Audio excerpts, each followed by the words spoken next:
গভীর জঙ্গলের মাঝে একটি পুরনো জরাজীর্ণ বাড়ি দাঁড়ায় আছেন।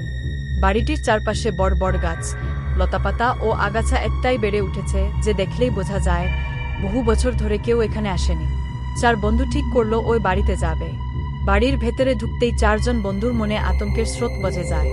ধুলোর আস্তরণে মোড়া ফাঁকা ঘরের মেঝেতে রক্তের দাগ, আর দেয়ালে অদ্ভুত সব চিহ্ন। আশেপাশে অন্ধকার ছেয়ে আছে, যেন আলো এখানে অনেক দিন আসেনি। হঠাৎ ঘরের ভেতরে এক ভয়ঙ্কর অনুভূতি আসে। এক ভয়ঙ্কর মেয়ের বিকৃত মুখ হঠাৎ বন্ধুরা দেখতে পায়। তার চোখ বড় বড়, দাঁতগুলো ধারালো, আর চুল এলোমেলো হয়ে আছে। সে চুপচাপ বন্ধুদের পেছনে দাঁড়িয়ে আছে। সেই ভৌতিক ভঙ্গিতে তার তাকানো যেন তাদের হৃদয় হিম করে দেয়।